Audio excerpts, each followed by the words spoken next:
Hello and welcome back, and in today's video I'm going to be showing you my skull collection. Now I know that sounds a bit gruesome and maybe even a little bit boring, but all of these skulls are different. All of them progressively get better and better until we get to the end. It's going to be worth it, trust me.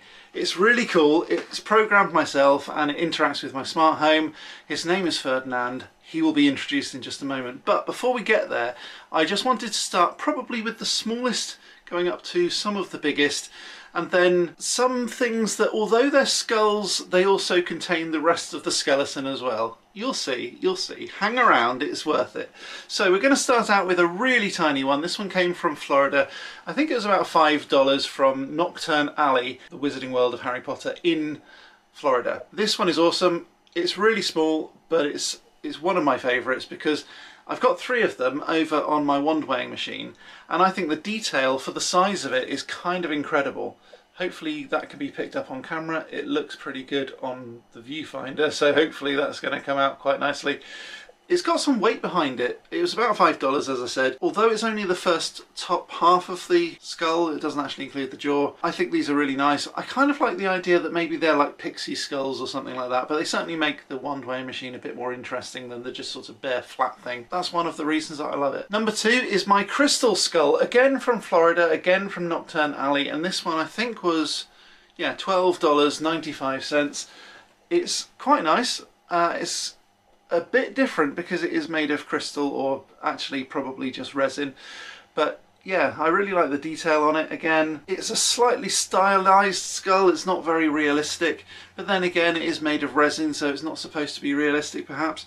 I don't particularly like the sugar skull kind of variant of these sorts of skulls, so I'm not a massive fan of that sort of unrealistic skull, but I do quite like this one.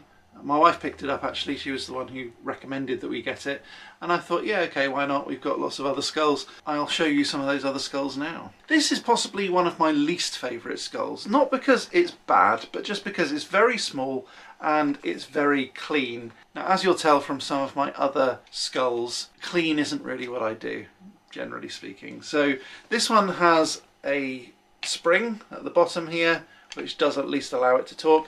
I had wondered about maybe making this one talk and doing almost like a, you know, like the Pirates of the Caribbean in Disney, where the skull talks to people. I had considered doing that until I got onto another project, which I'll show you in just a moment. It does have a bit of an opening in here, so you can put things inside. I don't really know why. Maybe it's just to have a look at the cavities inside the brain. I'm not really sure. I think this was designed as an anatomical teaching aid. For me, it's quite nice. It just sits up on my shelf. I tend to ignore it most of the time, to be honest. Next one isn't actually a full skull because it's been sawn off. This one was originally purchased as a bowl, and I did keep jelly beans in there for a little while, but every time I used to get them, I used to cut myself on here. So this is actually particularly sharp. I did try filing it down and then it just splintered, so I kind of stopped. But in theory, I could just get a rotary tool, go around here and almost route out the edge.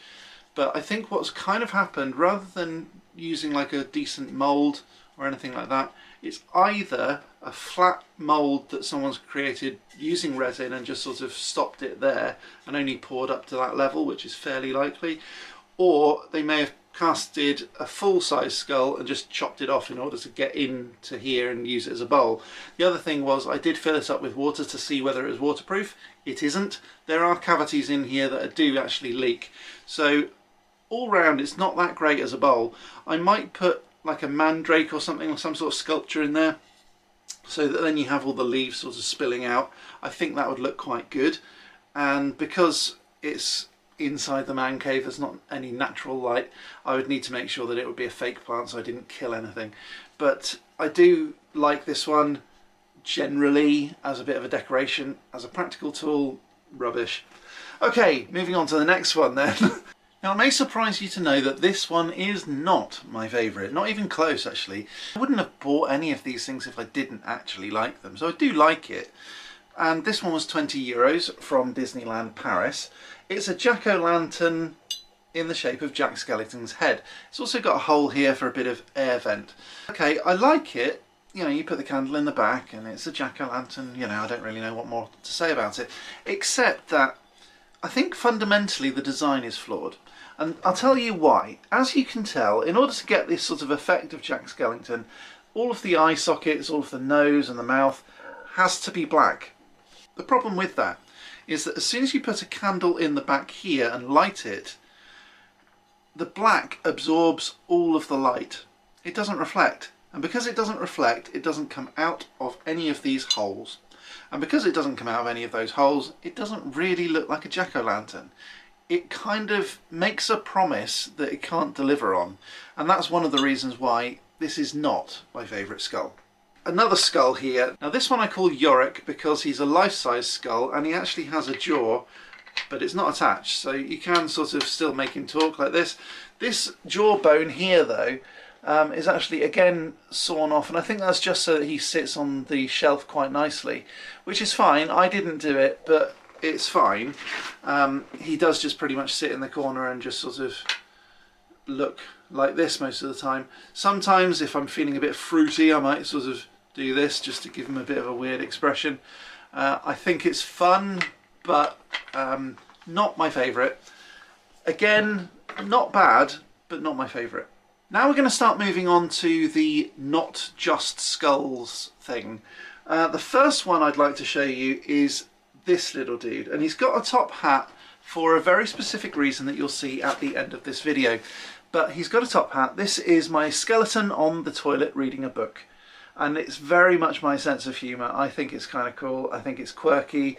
This one came from New Orleans, and shout out to Janet Gent, also known as Blue Lady, who you may have seen on this channel before. That's my mum, and she bought me this as a gift from New Orleans, which I think is really cool. It's got a slightly sort of greenish tinge to the rib cage, which I think is supposed to be like copper oxide. So if you think about the colour of the Statue of Liberty, that's a very sort of greeny colour, and I think that's mainly because of the copper oxide within the bronze. So I think that's kind of the way that they were going with this. And it does look pretty realistic actually as a bit of a bronze. I think it's just made of resin. It's got some decent weight to it. So this is used as a bookend, so all the books will sort of lean up against it. So yeah, it's definitely got New Orleans vibes, and I really love it. I love the top hat especially. You'll see why in a second. For any hardcore Harry Potter fans, you'll probably recognise this skull as soon as you see it. So this is the skull element of it, and actually it's not really a skull, it's a bottle topper. So this is the bottle, complete. So it's actually a Skelly Grow bottle, and I know I've featured it on this channel before, but I didn't think this collection would be complete without a full Skelly Grow bottle. Now this is one of my favourites because it was £165 when I bought it several years ago, and I bought it from a prop maker in Scotland, and he works on the Highlander TV series, or he certainly used to. So he created this screen accurate replica of the Skelly Grow bottle that they used in the second movie, Harry Potter and the Chamber of Secrets, and this one, trust me, is way better than the one that's at the Universal Studios resort in Florida. So when I was queuing up for the Hagrid's motorbike ride, I had a look at their Skelly Grow bottles, and although they looked very, very similar, they weren't as good as this. So this one is better in terms of aging, in terms of detail. This one genuinely looks like a screen accurate version, and I just think it's fabulous. Well worth the money. I know it's not cheap, but it's much, much better than the plastic nonsense that you get commercially from Warner Brothers, but it's even better than some of the ones from the Hagrid's motorbike ride. They are equal though, because I've also been to the studio tour in London, they are equal to that. It's awesome. So I've done an interview with Andrew, and it's linked up here if you want to see that. So next up is a skull that I've actually sculpted myself, and this is my dragon skull. It took a long time to get this working right, and the backing plate was actually created out of real oak. That it was just an offcut, but I cut it myself and I routed the edge to make it look pretty. I've even gilded the edge with gold leaf to make it look super smart. But some of this broke a couple of times, so I needed to fire it several times. It's made out of polymer clay and a brand called Super Sculpey. I use a bit of a base of tin foil and wire to make sure that the whole thing doesn't fall apart, and it generally tends to work quite well.